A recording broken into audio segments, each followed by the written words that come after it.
Good morning or afternoon, whenever you're listening to this. It's Sunday morning. Welcome to the Recovery Daily Podcast. I am Rachel Abasi, and I'm a grateful recovering alcoholic and stroke survivor. And today I wanted to talk about how somebody worded it this morning was the butt syndrome. And that made me laugh. One thing that I've learned in sobriety is how to say yes, um, even when I don't want to do something, in a way that it's the next right thing. I've talked a lot over the past few days um,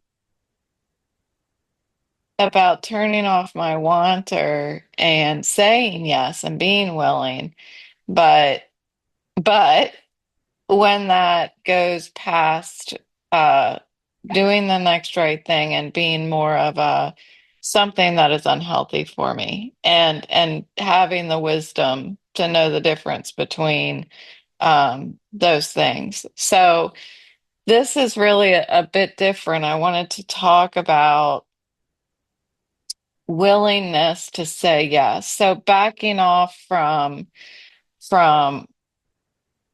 that whole concept of what is healthy for me and what's not healthy for me. We're just going to imagine that we're just getting sober and we're learning how to say yes when our automatic reaction over the course of our drunken years is to say no. And for me, it was to say no because I was only willing to do what was going to get me to my next drink. I've talked about, like, in my active alcoholism, I wouldn't go to a restaurant that didn't serve alcohol. I wouldn't go to a festival or an activity or anything, no matter how good the weather, if I wasn't going to be able to drink alcohol there. So what does it take to train myself to say yes? And really, it was practice. It was being around, or it is, not past tense. It's being around people that are really only looking out for my best interests, because our best interests are the same. So when I was being asked to do things in early sobriety, what I was exposed to was things that strengthen my sobriety. Making sure that I was building a network of sober people that was strong enough that I could participate in sober activities. So, Um, some of the things I remember being asked to do were, I remember going bowling with some sober people. I wasn't terribly close to any of them, but I went because that's what I was told, that I needed to expose myself to doing activities outside of just going to meetings so that I can get to know people. I remember sitting in the parking lot of the bowling alley waiting because I was early, because when I'm nervous I'm early every time. Um so waiting in the parking lot and thinking, just having that anxiety. I've talked a lot about anxiety this week, like having that anxiety about what's going to happen. What am I going to do if this or that? Of course, I'm sitting in the bowling alley. I'm thinking they sell alcohol at the concession stand in the bowling alley. But I was going to be with a bunch of sober people. So it wasn't something I could, like, go hide and get a beer or something like that. But it ended up being fun. Really, in early sobriety, when I would do these types of activities, I was really watching more than anything. I was watching to see how other people have fun when they're not drinking because I seriously did not know how. I had no idea. So I would watch them joking around. I would watch them truly enjoying the food. I would watch, what did they drink? Did they drink soda? Did they drink water? Like, I didn't know. I was learning um, how to do it. So what I was thinking about this morning was that the word but isolates me. The word but is typically going to be followed by an excuse. And one thing that our reading this morning said was humor is the coming together of contradictions. And I, that really hit me because it's applicable to a bunch of sober people together, because a bunch of sober people together are usually laughing and smiling. And I didn't get that when I first got into the program.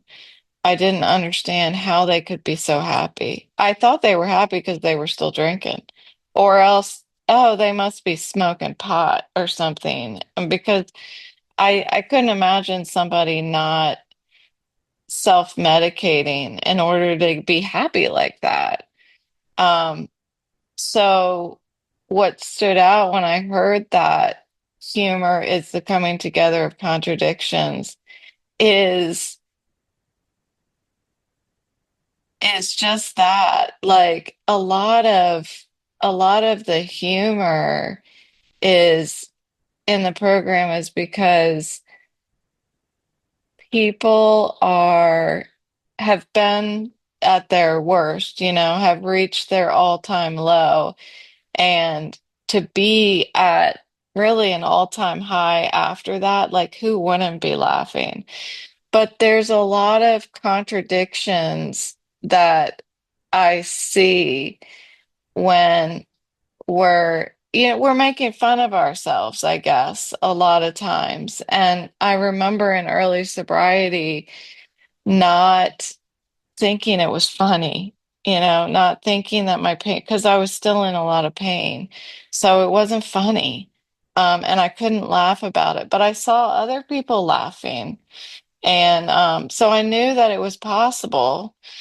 And I just had to get there. I just had to practice the program and work the steps, talk to sponsor. And I could see that eventually some of my pain was, I could laugh about it. Um, but I couldn't laugh about it until I addressed it, you know? Um, when I was drinking, I had an amazing capacity for self-deception. And the longer and stronger my sobriety, the weaker that muscle was to self-deceive. Um, when I use the word but, that excuse that follows is a lot of times when I think back was self-deception. I was trying to make something not important more important so that I didn't have to do the next right thing. Um, sure, I want to go with you to the bowling alley, but, and then there's the excuse, there's the self-deception that whatever it is that I have to do is more important than working on my sobriety. And that's just not true. And when I stopped, when I was able to start seeing that tendency to deceive myself, I had no other choice than to stop doing that, or else I'd feel guilty.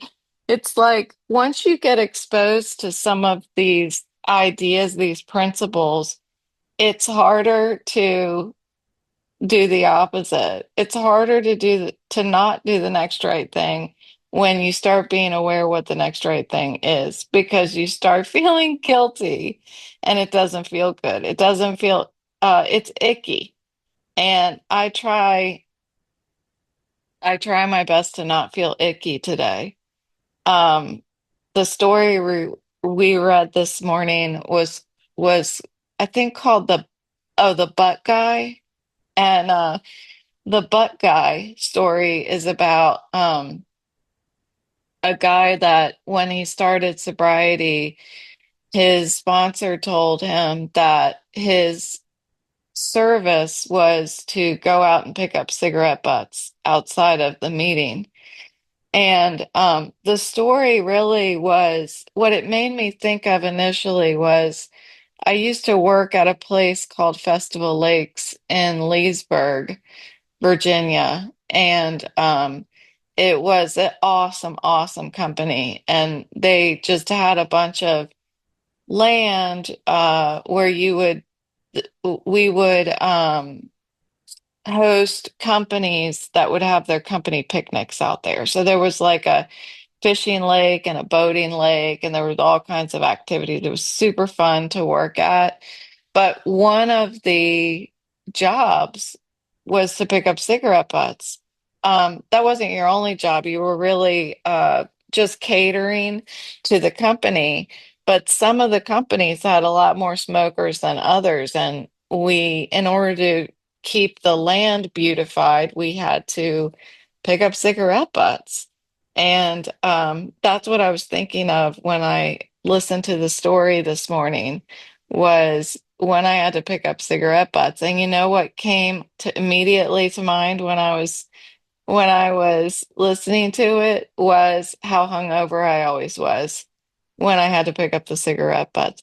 And that was early on in in my life. And I remember being hungover.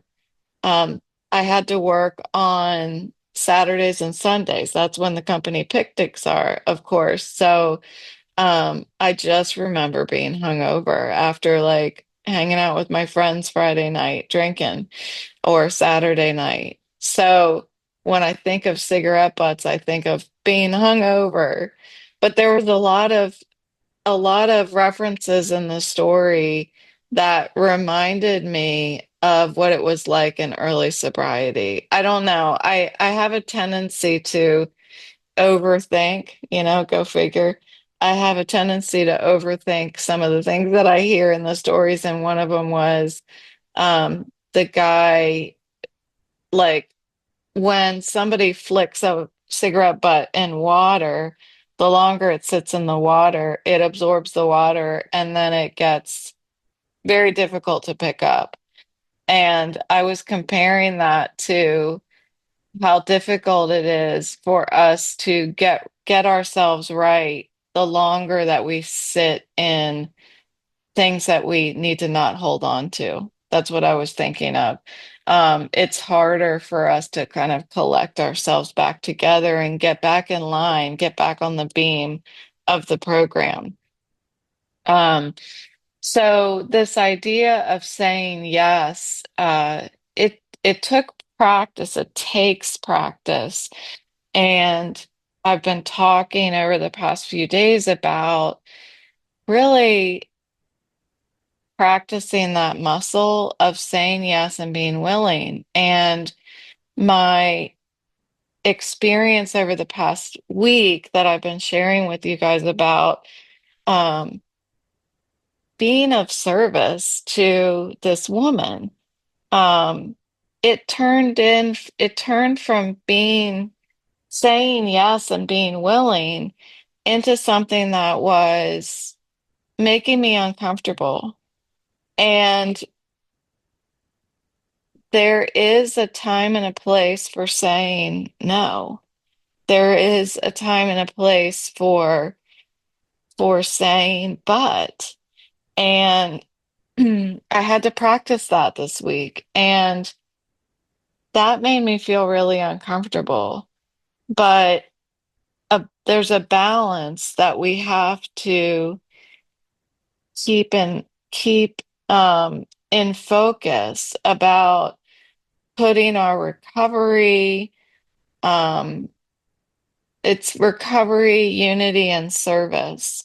So it's important to be of service, but I also need to put my recovery as a part of that, those three things that keep me in balance. And in that situation, the service part of it was stealing from the recovery part of it, you know? So saying yes to everything can be unhealthy. I've I've been in times when I have said yes to too many things. And again, that puts me in a very unhealthy situation where I'm not um, prioritizing my well-being. So I'm training in sobriety, I'm training my reaction to be yes instead of but. Yes, I would love to do that, but, or saying no. Um, and I'm reminded this week that saying yes, regardless, is not healthy. Um, Saying but can inhibit me from making a full commitment. It's like the excuse. Um, but not feeling so, uh, I guess mindlessly saying yes is not healthy. Um, Saying but, another thing I was thinking of is saying but changes the direction of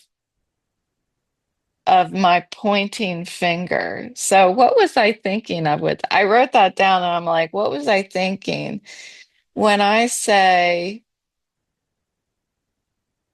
uh I would love to do that, but I don't even remember why I wrote that down. But I wrote, but can change the direction of the finger pointing. So I'll leave that up to you to figure out what I meant by that. Because I can't think of it right now. Um, so anyway, today I am going to a Christmas market and it's a big craft show. I'm a little nervous, apprehensive about it, I should say. Um, I'm going with some folks in my sobriety program. And what I was nervous about was, am I going to be able to handle this? I know it's going to trigger my head. So what can I do to protect um my health while I'm there? So I thought, okay, well there's an area to sit in so I can look at some stuff and then I can go sit down and get up when I can and go look some more, and just take my time. So I won't necessarily be able to walk around with people, which almost makes me feel like it negates the whole purpose of going because we were going to go together. But what can I do? And my husband's going to take me rather than me riding with them so that I have all the free time that I need so that I can either stay longer than they want to because it's going to take me longer to look at all the crafts, or I can go when I need to go if I'm not feeling well. So this was something, it was my idea. I super love craft shows, so I really wanted to do it. And I had a few yes people that were willing to go. And think about that. Like when you're saying yes, how great that makes somebody else feel that they were able to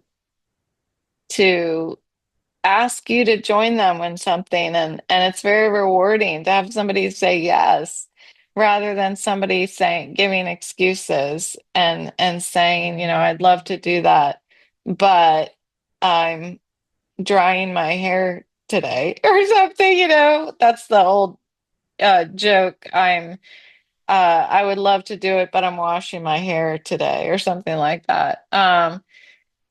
So wish me luck at my Christmas market, and think about how to practice saying yes. I got a message from one of my lifetime listeners um, mentioning to me that she's participating in volunteering in a way that's going to make her feel like she's giving back, helping out the first responders that saved her life when she had her stroke.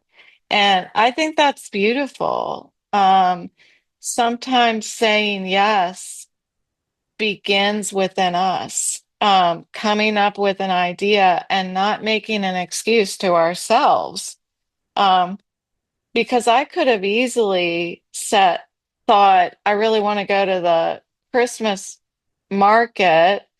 Um, but it's just probably not going to feel good. I can say no to myself before anybody even is in the conversation.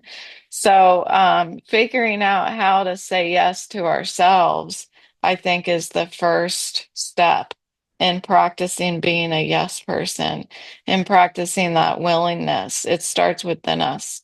So, that's what I got. Have a great day, and I'll talk to you tomorrow.